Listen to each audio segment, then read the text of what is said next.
Listo.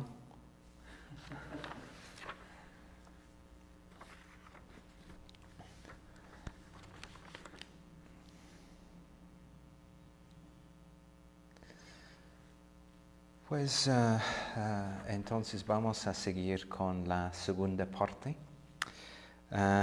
Y pues la idea es explorar un poco el tema de la devoción. Como muchos de ustedes saben, estamos viendo una serie de charlas en donde vamos explorando una serie de emociones sublimes. Y hasta ahora hemos visto un juego de emociones que se llaman las moradas sublimes, las Brahma-viharas, ¿no? Y entonces vimos primero metta, que precisamente era la emoción y actitud que apenas estábamos cultivando en la meditación. Después vimos karuna, que es el cultivo de compasión, la emoción de compasión. Después mudita, que es alegría empática. Y si no me equivoco, la semana pasada vimos el tema de la ecuanimidad, ¿verdad? O upekkha, que de una manera suma todas esas emociones. Entonces hemos visto esa serie de emociones que, como ya mencioné, forma un tipo de grupo de emociones, pero además de esas emociones hay varias otras emociones sublimes. Entonces durante las siguientes semanas vamos a explorar algunas de esas emociones. Y por cierto, particularmente hoy, invito su interacción. Entonces, si tienen una pregunta o una duda sobre el tema de la devoción en el budismo, por favor, escríbanlo. Y Kaimarati puede como mencionar poco a poco preguntas relevantes, ¿no? Y sinceramente me ayudaría porque no he preparado mucho para la charla. Pero por otro lado, también cuando estaba pensando en este tema de devoción, primero estaba pensando en pues, la emoción en sí y qué es y qué significa y así, y intentando como preparar un tipo de perspectiva teórica, digamos, en cuanto a qué es la devoción, de qué trata, etc. Pero me di cuenta después que para mí la devoción es un tema muy práctico, ¿no? Es algo que hacemos. Entonces, la intención en esta charla es ofrecer varios ejercicios prácticos donde vamos a mostrar cómo se expresa e incluso cómo se cultiva la devoción a través de acciones concretas. Y voy a aprovechar mis modelos que tengo aquí, Sarajyoti, Kaimarati, para explorar un poco más cómo se expresa y cultiva devoción de formas prácticas. Pero pues antes pensé en hablar en términos más generales, ¿no? Sobre este tema de la devoción. Y pues obviamente devoción es una palabra española de latín, creo, y puede traducir varias ideas tradicionales en el contexto del budismo. Yo identifiqué tres, más que nada, que eran bhakti, vandana y garava. Bhakti usualmente se traduce como devoción y es una palabra que se usa más en el contexto del hinduismo para particularmente describir aproximaciones a la vida religiosa que enfoca en la devoción, donde la devoción, digamos, es la acción o la práctica principal, ¿no? Entonces podemos pensar en varias actividades que caben en esa descripción. Una de esas es darshan, no sé si han escuchado de esa idea, darshan. Voy a escribirlo. Aparentemente mi cabeza desaparece si me pongo de pie, pero bueno, ni modo. Sí, darshan literalmente significa ver o mirar, quizás. Y es una práctica muy tradicional donde hay un gurú o un tipo de maestro o maestra espiritual. Y el maestro espiritual simplemente está sentado, ni está hablando, no está haciendo nada, simplemente ahí.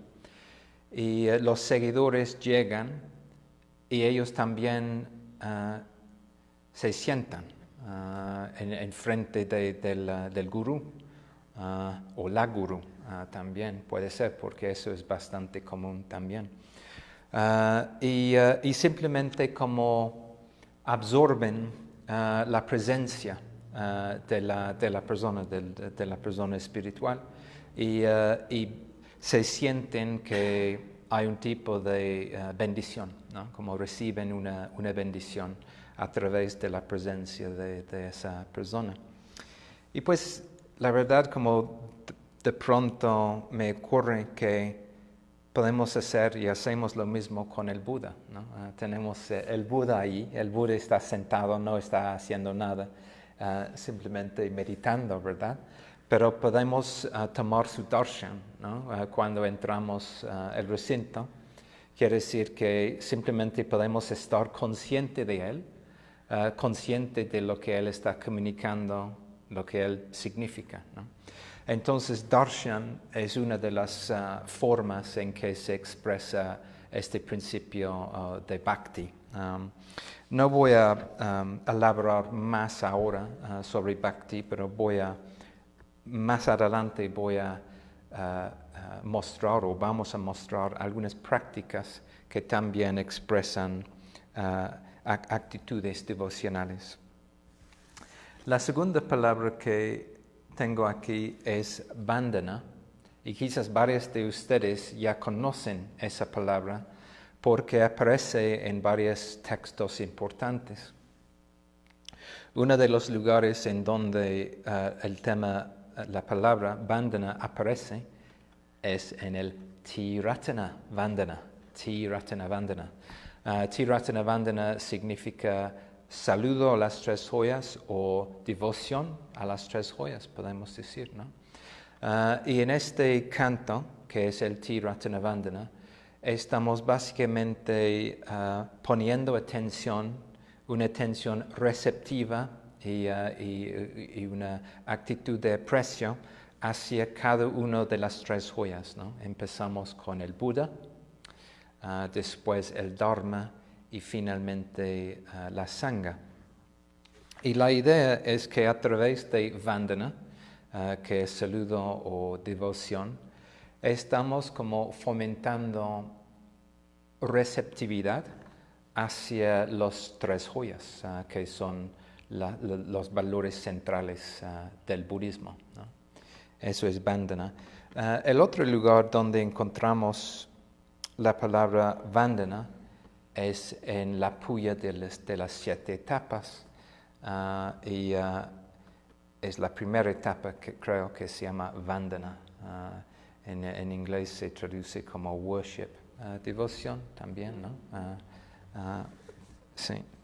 Bueno, y esa tercera palabra quizás es menos conocido, Garava. Y podemos traducir como reverencia o algo así, ¿no? Una actitud reverente.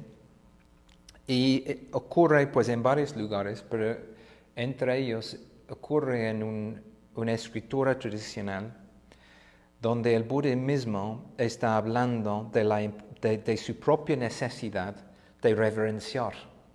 Y él usa esta palabra Garava, ¿no? Para expresar esta idea que incluso él, que es un ser iluminado, sigue con esta necesidad para expresar reverencia, para relacionarse con algo que es más allá. Y en su propio caso, pues parece que entra en reverencia con la naturaleza de la realidad en sí, ¿no? Bueno. Pues durante mi preparación para esta charla, tuve una conversación con Camerati y estamos hablando de que, o él me sugirió, que mucha gente no les gusta la idea de devoción, para nada, aparentemente. Y que mucha gente cuando piensa en reverencia, devoción, piensa en la iglesia y piensa en hacer cosas que realmente no quiere hacer. Y empecé a pensar que, ¿por qué? ¿Por qué sería así? Y empecé a recordar que en muchas culturas tradicionales, la función de acciones devocionales son para apaciguar los dioses, apaciguarlos, ¿no? Como los dioses, si no haces tus actos devocionales, pues van a enojarse y van a castigarse, y quizás van a enviar una tormenta, ¿no? O un terremoto, o quién sabe qué, ¿no? Una plaga de qué? COVID, una plaga de COVID. Sí, o cualquier otra cosa. Entonces, me empecé a pensar que si cuando pensamos en la idea de devoción, si es algo que conecta con la idea de miedo, de un Dios o un poder más allá. Entonces, en lugar de que la idea de devoción expresa aprecio, amor, receptividad, quizás pensamos que tiene que ver con miedo, ¿no? Y como apaciguar una fuerza que no entendemos, ¿no? Entonces, eso me parece una idea bastante interesante. Y Camerati me dijo que hay una frase que encontramos en español, ojalá que lo repito bien: encontrar gracia a los ojos de Dios. Y aparentemente eso es la función, o por lo menos en algunos contextos, se entiende que es la función de la devoción, ¿no? Como encontrar esa gracia. Que me parece interesante que uno está buscando algo, ¿verdad? Quizás uno está buscando aprobación, puede ser, ¿no? El favor de este poder que no entendemos, que es más allá. Y entonces siento que si estamos buscando este favor y aprobación, pues la otra cara de la moneda es esta idea de miedo, ¿no? Como el miedo de rechazo, quizás, el miedo de castigo, lo que sea. Y me parece muy importante que entendemos que quizás a veces muy adentro tenemos esas respuestas o esas creencias. Y desde mi propia perspectiva, la devoción en el budismo no tiene nada que ver con eso, ¿no? Es algo completamente diferente que eso. Y quiero como aclarar un poco más, pues cómo lo entiendo, ¿no? Para qué sirve, antes de ver las formas más prácticas. Pues en la primera instancia, siento que devoción es una forma de comunicación en la primera instancia. Y es una forma de comunicarnos con algo que valoramos, ¿no? Es una forma de expresar aprecio, hasta amor, podemos decir, pero especialmente para algo que nos parece muy especial, muy, muy valorado, ¿no? En formas más cotidianas, podemos decir que algunas personas tienen devoción a sus padres, por ejemplo, o tienen devoción a sus hijos, o tienen devoción a su trabajo, ¿verdad? Pero en el contexto del budismo, digo, la devoción va aún más allá, porque la devoción se dirige hacia algo más allá de lo que ahora estamos, ¿no? A algo que es trascendental, podemos decir, ¿no? La devoción se dirige hacia algo que es trascendental, que incluso aún no entendemos por completo. Y precisamente la función de la devoción es entrar en relación con ese principio o esa influencia más allá que nos parece tan llamativa, tan positiva, tan atractiva, sí, que bendice, ¿no? Que es esa fuerza que es una fuerza de bendición para nosotros. Entonces sí, es una manera de entrar en comunicación o en relación con algo que parece más allá de nosotros en este momento. También dije que es un tipo de puente, que las prácticas devocionales crean un puente con lo que es más allá, con lo que es trascendental.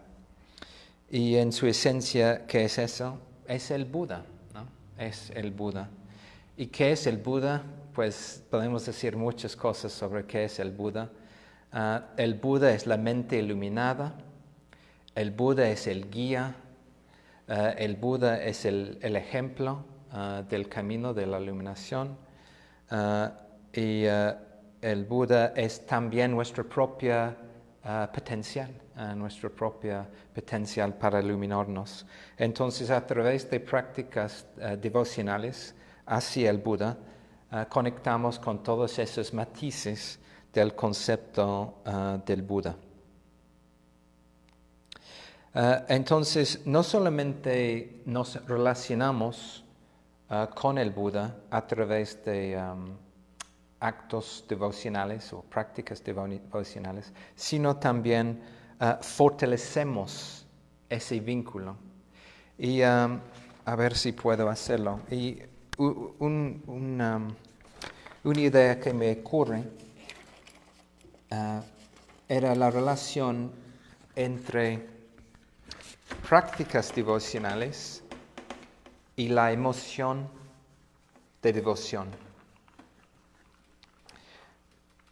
Porque siento que es algo que podemos cultivar, no es simplemente una cuestión de tenerlo o no tenerlo, ¿no?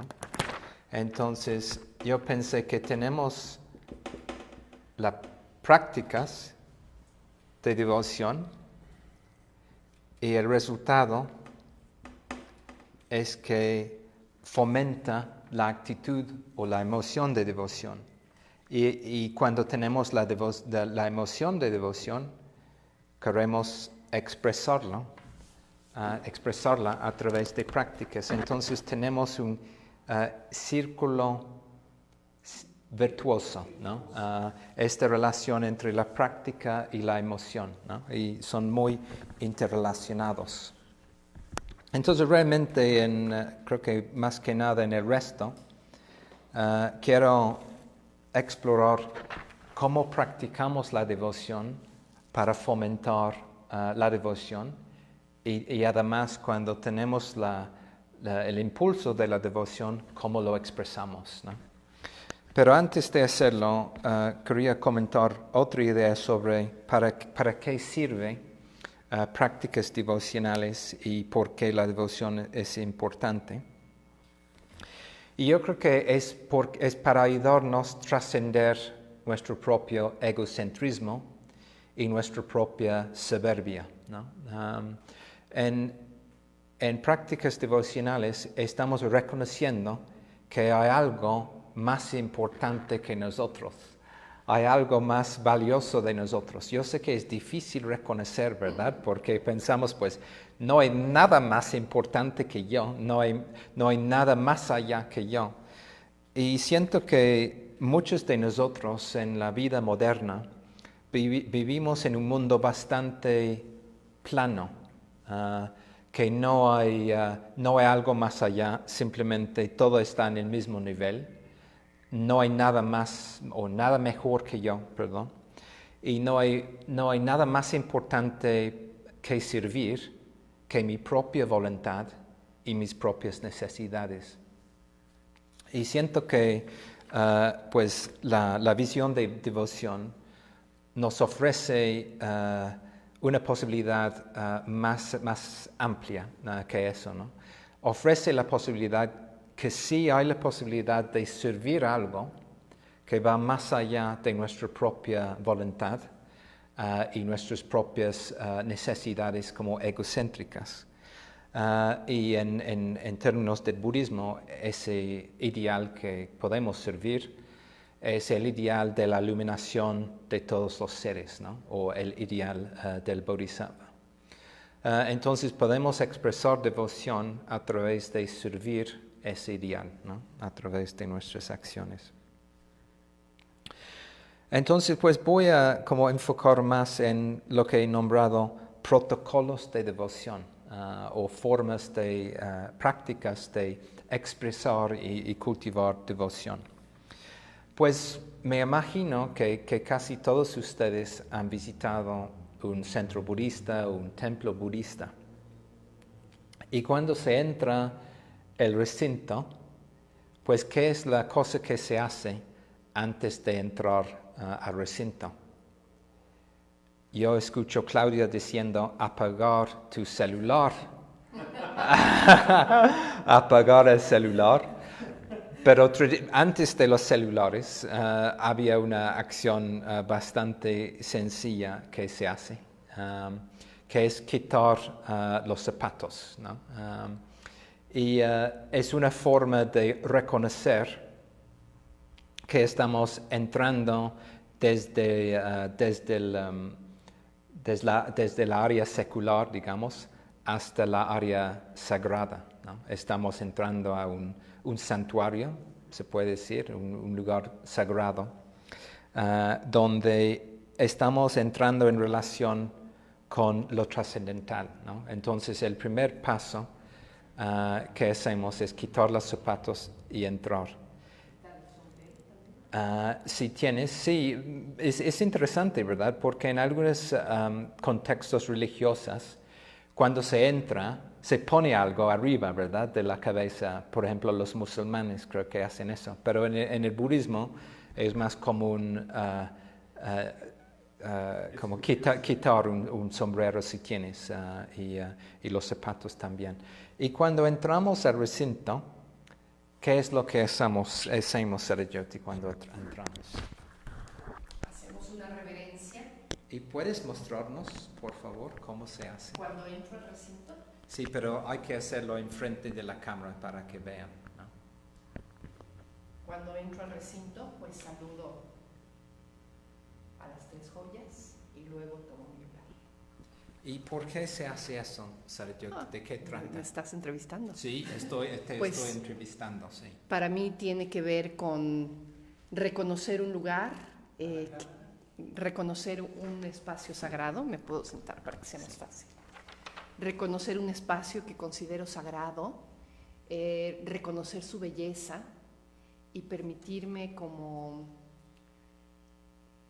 pues abrirme a esa belleza y abrirme a los símbolos que hay alrededor de mí, reconocer el valor de esos símbolos, ¿no? A mí particularmente esta rupa me parece hermosísima, ¿no? Y me doy cuenta que muchas veces entro al recinto y lo miro a los ojos, ¿no? Lo miro a los ojos y siento un increíble, profundo respeto, ¿no? Y como que si realmente me logro conectar con esa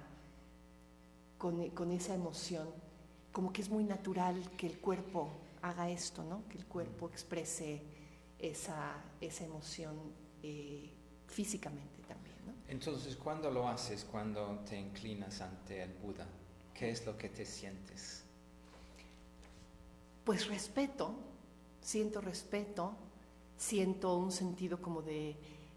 a mí me gusta mucho esta frase de ponerme a sus pies, ¿no? A veces yo la uso en mi propia meditación. Hace poquito que dirigí una práctica de Buddhanussati. Esta idea de ponerme a los pies del Buda, de estar a los pies del Buda, de hacer una reverencia hasta abajo, hasta sus pies, ¿no? Es como abrirme a su influencia, hacerme receptiva a él y expresar la increíble estatura que yo veo en él, sobre todo en comparación conmigo misma, ¿no? Entonces, la gran diferencia que veo, ¿no? Entre lo trascendental y yo misma, es ese querer acercarme a ello, a él, a eso, como quiera que se le nombre, desde una actitud de humildad, desde una actitud de un reconocimiento de su grandeza, básicamente. Gracias. Y mencionaste esta idea de ponerte ante de sus pies. Me pregunto si puedes mostrar cómo se hace eso, como a través pues Panchang Pranam, a través de tocar el piso con los 5 puntos. ¿Puedo dar una ofrenda o eso viene después? Sí, ok, me estás adelantando, pero Sí. Está bien, hacemos los dos a la vez. Entonces, pues, hemos tocado esta idea básica de entrar al recinto y inclinarse ante el Buda, y Saraswati ha explicado un poco qué significa eso, ¿no? Y cómo ella se siente cuando se hace. Una de las otras formas en que se expresa y cultiva la devoción es a través de hacer una ofrenda, ¿no? Y se puede hacer una ofrenda en cualquier momento, cuando se entra al recinto o cuando se sale, o en el contexto de otro ritual como una puja. Entonces, mientras está ahí, Saraswati va a hacer una ofrenda y después vamos a escuchar de qué trata.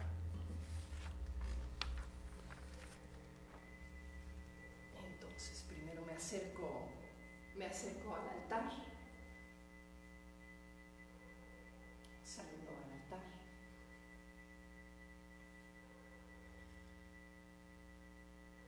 Y si no pueden ver bien, está ofreciendo incienso. Está ofreciendo incienso.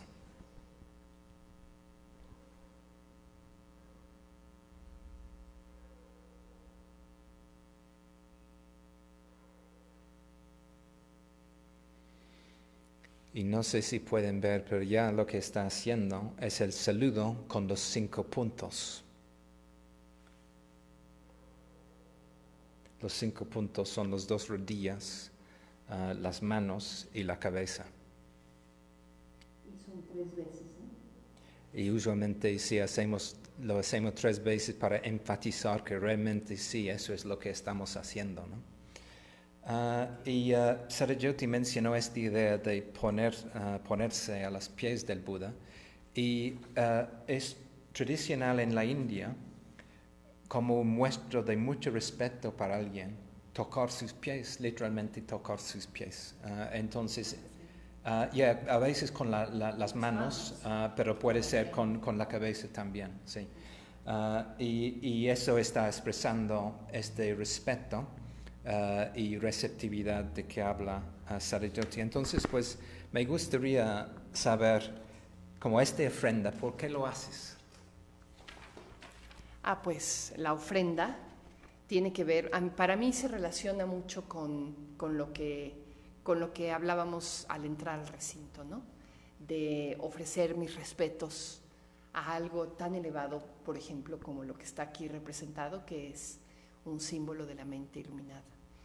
Pero así como lo explicabas tú hace poquito, cuando teníamos los cuenquitos, ¿no? De las ofrendas enfrente del Buda, y decías, cuando alguien muy importante o alguien que tú quieres mucho, que tú valoras mucho, viene a tu casa, pues le ofreces algo, lo recibes. Es una manera de recibirlo con amor y con cariño y con respeto, ¿no? Le ofreces comida, le ofreces agua, le ofreces perfumes, ¿no? Entonces, para mí la ofrenda, esta varita de incienso sencillita que acabamos de hacer, representa todo eso, ¿no? Representa ofrecerle a una persona que viene a visitarme, ofrecerle algo preciado, ¿no? Algo valioso, algo bello. En este caso, una varita de incienso. Además, este incienso particularmente es increíblemente sutil y fino, ¿no? Entonces le ofreces algo bello, ¿no? Le ofreces algo que para ti significa algo importante. Una flor, muchas veces las ofrendas tradicionales pues son las flores, las velas, el incienso. Pero muchas veces uno puede ofrendar, por ejemplo, un poema, ¿no? Puede uno hacer una ofrenda de alguna piedrita o algún cristalito que a ti te signifique algo muy importante. Entonces estás regalándole a la mente iluminada. Un mamut se puede ofrecer. Un mamut, sí. Pues sí, un gansito, un pingüino. Sí, se puede. Pues fría. Muchas gracias. Pues voy a invitar a Kemerati que él ofrece una luz y a ver qué puedes decirnos de eso. ¿Lo hago? Sí, adelante. Preguntan que nos acerquemos más al micrófono. Ok, ya. ¿Ya tenemos preguntas? No. Nada más piden que nos acerquemos al micrófono.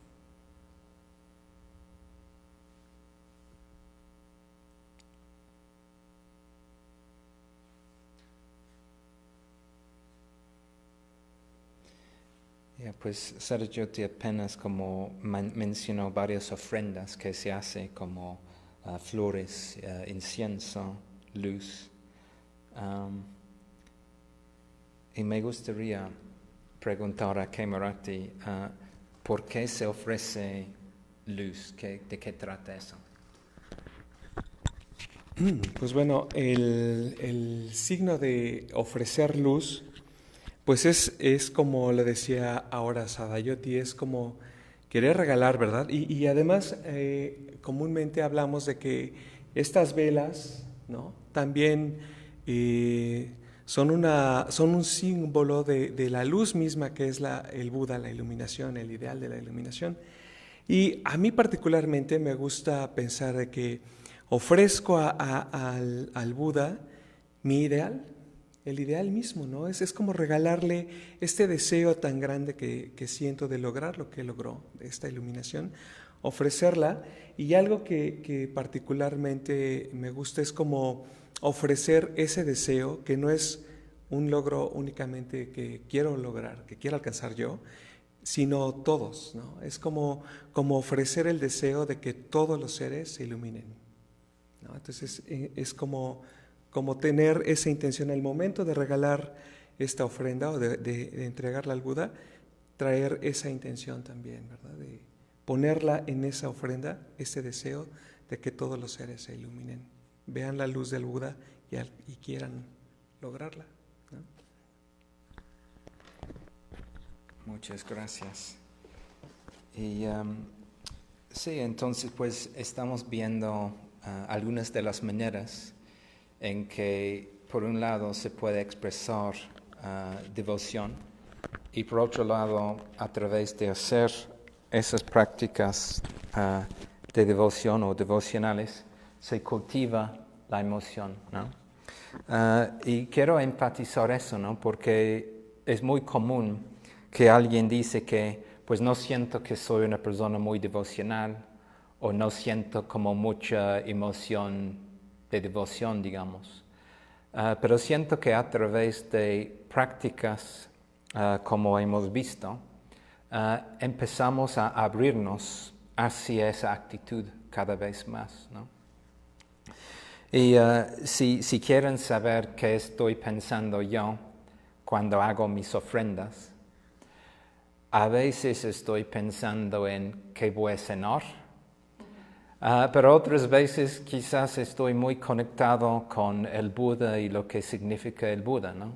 Donde voy un poco es que no siempre estamos completamente conectados, ¿no? Con esa relación con algo trascendental. Realmente estamos ensayando una actitud de devoción y poco a poco creo podemos sentir más conectado con esa actitud a través de hacer las prácticas, ¿no? De nuevo. Y pues particularmente yo encuentro el acto de ponerme a los pies del Buda, como mencionó Saraswati, es muy buena práctica para mi propia soberbia y arrogancia, ¿no? Y cada vez cuando lo hago, estoy muy, muy atento a mi propio ego, ¿no? Y estoy intentando hasta cierto punto soltarlo, ¿no? Suavizarlo y abrirme a algo un poco más allá de mi propia voluntad, ¿no? Y de vez en cuando siento esa conexión. Entonces siento que actos devocionales son muy dinámicas, aunque estamos repitiendo la misma acción, no es la misma acción, porque lo que significa es cada vez diferente, porque nuestra mente es diferente, nuestra actitud es diferente, ¿no? Y siento que lo que estamos intentando hacer es fomentar, como call up, llamar una actitud que corresponde a la acción. Invocarse. Y si estamos intentando invocar una actitud, una emoción que corresponde a la dignidad de las acciones, ¿no? Entonces eso es lo que estamos intentando hacer cuando hacemos nuestras ofrendas, cuando nos inclinamos ante el recinto. Y además, otra cosa de que hablamos un poco cuando estaba preparando para la charla, es que en algunos contextos la idea de devoción es explícitamente reconocer que el objeto de devoción es mejor que tú, digamos, y siempre será. Siempre será. No hay ninguna manera en que tú puedes como estar en el mismo nivel. Y yo creo que en el budismo no es así. Sí estamos reconociendo, por un lado, sí, el Buda y la mente iluminada es más allá de nosotros, por lo menos al momento, pero al mismo tiempo estamos intentando acercarnos cada vez más a esa mente iluminada hasta que en un futuro vamos a expresar o revelar plenamente nosotros mismos esa misma mente, ¿no? Entonces, según el budismo, nosotros podemos convertirnos en Budas, ¿no? Lo que el Buda alcanzó, nosotros también podemos alcanzar. Y eso es un principio muy, muy importante, que no es que simplemente hay que reconocer que bajo eres, que limitado eres porque el Buda es tan grande, tan enorme, tan especial, sino reconocer que tú también tienes la chispa de la mente iluminada, una chispa, y puedes poco a poco abrirte más hacia esa chispa para que crezca y para que al final tú te conviertes también en un ser iluminado, o un Buda, como digo. Pues no tengo mucho más que decir, pero muy brevemente quería mencionar algunas otras prácticas devocionales que hacemos. Estaba pensando particularmente en cantar mantras, que es algo que hacemos muy regularmente. Y hay muchas maneras de entender la práctica de cantar mantras, pero a mí me gusta pensar que cuando estamos cantando un mantra, estamos intentando abrirnos hacia el valor que simboliza el mantra. Puede ser la compasión, puede ser la sabiduría, puede ser la bondad, la generosidad, etc., ¿no? Y estamos intentando, a través de cantar el mantra, canalizar, hacer realidad hacia esa cualidad o ese valor en el mundo, ¿no? Queremos como servir, quizás podemos decir, ese valor. Y pues la otra práctica devocional que hacemos muy a menudo se llama puja, ¿no? La puja. Y pues muchas veces se traduce puja literalmente como devoción, precisamente como devoción. A mí me gusta traducirlo como aspiración también, y creo que incluye las dos cosas. En la puya, pues la puya tiene varios como elementos. Tiene versos que recitamos, y pensé en simplemente recitar la primera sección de la puya para que tengan una buena idea. Y la primera sección se llama veneración, vandana, como mencioné antes. Con mandarvas, lotos azules y jazmines, con flores bellas y fragantes, y con guirnaldas trenzadas diestramente, rindo yo honor a los príncipes sabios, tan dignos de mi alabanza. Los envuelvo en el aroma del incienso, dulce y penetrante. Les hago ofrendas de manjares de todas clases, con bebidas puras y exquisitas. Ofrezco a ellos lámparas con gemas incrustadas, finamente decorados con lotos dorados, y en el suelo rociado de perfume, dejo que caigan de mis manos preciosas flores. Y recitamos esos versos muchas veces en llamada y respuesta, y eso nos ayuda a conectar con esta actitud, esta respuesta de devoción. Y como han escuchado, toca particularmente el tema de ofrendar, ¿no? Ofrendar cosas. Se puede ofrendar a través de la mente, incluso mandarbas no son flores reales, son flores imaginarias o mágicas. Y sí, se puede ofrendar lo que sea. Hasta todo el universo uno puede ofrendar a los Budas, ¿no? Lo que es más valioso.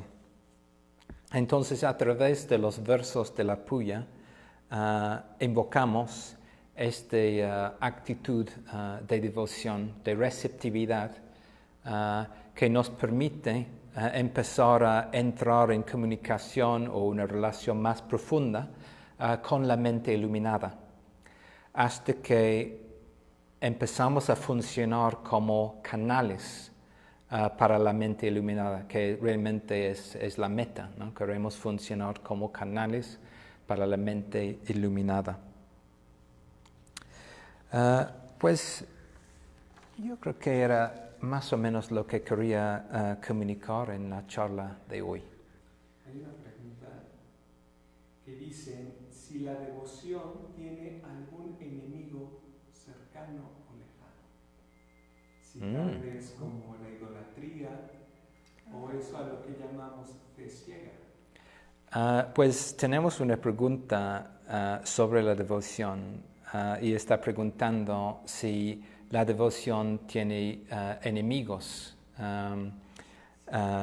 cercanos o lejos, pues lejanos. Yo digo que pues ¿cuál es el enemigo lejano? El cinicismo, creo, ¿no? Cinismo. Y además esta idea que no hay nada mejor que yo, ¿no? No hay nada más allá. Yo creo que ese es el enemigo lejano, ¿no? La incapacidad de reconocer que hay algo trascendental, que hay valores más allá, y no hay nada más elevado que mi propia voluntad y mi propia mente. El desprecio podría ser también. Despreciar los valores que representan estas imágenes. Saraswati dice que despreciar los valores puede ser otro enemigo, pensando también en actitudes como soberbia y arrogancia, obviamente son enemigos lejanos.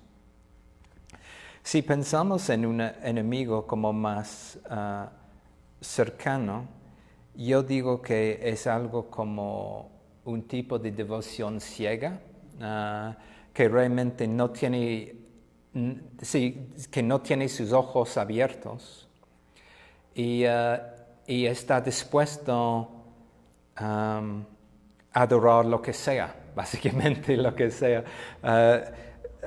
yo recuerdo que una vez nuestro maestro Sangharakshita contó la historia de que en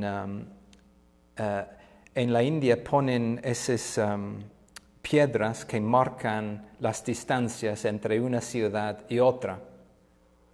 Y entonces, en un momento dado, estaban poniendo esas piedras, ¿no? para marcar las distancias. Y el día después alguien había llegado para poner una guirnalda en la piedra, ¿no? Y pintarlo con incienso y lo que sea, ¿no? Pensando que era un tipo de Dios, ¿no? Y quizás nosotros funcionamos de la misma manera. Quiero decir que fetichismo, que realmente no tiene que ver con la capacidad de reconocer algo valioso, es simplemente como viendo la superficie, supongo, ¿verdad? O sea, tomas el fetiche como un representante, como si fuera aquello que representa, ¿no? Se supone que representa la iluminación, pero tú lo tomas como si realmente fuera la iluminación. Ese es el fetiche, ¿no? Yeah. Sí, no sé si pueden escuchar todo el comentario de Sarajyoti, pero está hablando de fetichismo, como casi suena como un tipo de pasta, pero fetichismo, que es relacionarte con el objeto sin realmente relacionarte con el valor que ese objeto o esa manifestación revela, ¿verdad? Entonces, pues esta imagen que tenemos aquí con el Buda, pues es un símbolo, ¿no? Quiere evocar el significado del Buda, ¿no? No es la imagen en sí que veneramos, sino la imagen, representa, simboliza, llama, invoca, sí. Una pregunta interesante, sí, me gusta. Y necesitamos tener cautela en cultivar un tipo de devoción ciega, creo yo. Y por eso, en el contexto del budismo, balanceamos la práctica devocional con otras prácticas que tienen que ver con aclarar la mente, ¿no? Con estudiar el Dharma, por ejemplo, explorar el Dharma usando el intelecto, ¿no? Y esas dos cosas funcionan juntas, ¿no? No es una cuestión de simplemente abandonar tu capacidad para pensar o reflexionar, sino aumentar esa parte con algo más. Hay una pregunta del Centro Budista de Toluca, supongo Ruchiramati, que dice que si la devoción deriva o surge de la fe, ¿cómo se relacionan fe y devoción? Entonces tenemos otra pregunta que tiene que ver con cómo se relaciona devoción y fe. E incluso la verdad cuando Sarajyoti estaba haciendo su introducción a la meditación hoy, diciendo que la siguiente semana vamos a escuchar de fe, yo estaba pensando, entonces, ¿qué es la diferencia, verdad? Pero siento que incluso ella contestó en parte, que siento que Shraddha, fe, tiene mucho de esa estabilidad y confianza. Siento yo que devoción tiene características de receptividad, apertura, y yo siento que de alegría, ¿no? Porque estás relacionándote con algo que te emociona. Yo creo que yo pienso mucho en esos términos de devoción, pero obviamente son emociones que traslapen, ¿no? Bastante, hay muchas cosas en común entre esas cosas. Ya. Tenemos otra, y quizás, quizás la siguiente semana Sarajyoti va a decir algo más para como afinar esas diferencias, ¿verdad? No quiero anticipar demasiado su propia charla, pero creo que pues, lo que dije me parece adecuado. Una forma de ver esa relación es que la devoción es una expresión externa Una propuesta es que la devoción puede ser una expresión externa de la fe. Sí, yo siento que hay mucho traslape entre fe y devoción, pero siento que si devoción tiene más este movimiento, ¿no? Como hacia afuera, ¿verdad? Mientras fe me parece algo más como una tranquilidad que se siente hacia adentro, algo así. Más, yo pienso en esos términos. Pero, yo tengo una pregunta sobre las postraciones de cuerpo entero. Sí. Yo la primera vez que vi una postración de cuerpo entero, mi respuesta fue, uy, qué fanáticos estos, ¿no? Entonces te quería preguntar, ¿tú qué piensas de las postraciones de cuerpo entero? ¿Cómo es para ti? Entonces tenemos una pregunta sobre las postraciones de cuerpo completo. La verdad había apuntado para hablar de eso en mis notas, pero no lo hice. Entonces hay una forma de expresar devoción que es poner todo el cuerpo en el piso, enfrente del Buda. Me están pidiendo que yo lo muestro. No, yo lo hago porque yo lo necesito para trabajar con mi propia soberbia. O tú quieres mostrarlo, Kemerati. ¿Lo puedo hacer yo? Ok, adelante, sí, porque yo estoy hablando. O los dos. Los dos. Adelante. Sí, qué emoción. A ver si seguimos los dos Ojalá que puedan ver.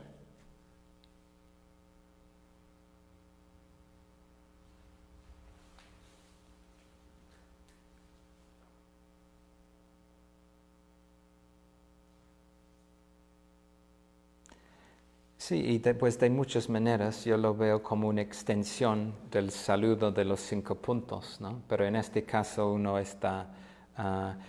¿Cómo se puede como mostrar tu receptividad de una forma más completa que realmente como rendir todo tu cuerpo, ¿no? Ante de la cosa que valoras? Entonces, siento que lo que está pasando cuando uno hace una postración completa es que uno está diciendo, mira, yo pongo todo lo que soy, todo lo que tengo a la disposición del Buda, ¿no? A la disposición de la mente iluminada. Yo estoy completamente a su servicio, a sus órdenes, ¿no? Y siento que es una práctica que trabaja mucho con autocentrismo, como el egocentrismo, la idea que yo soy súper importante, ¿no? Imagínate, no sé, si tú eres alguien que ganas mucho dinero y en tu trabajo das muchas órdenes a la gente, ¿no? Tienes muchos empleados quizás, y de pronto entras a un recinto y haces una postración completa ante el Buda, ¿no? Y lo que eso expresa, el nivel de receptividad, humildad, ese deseo de relacionarse con algo que es más allá.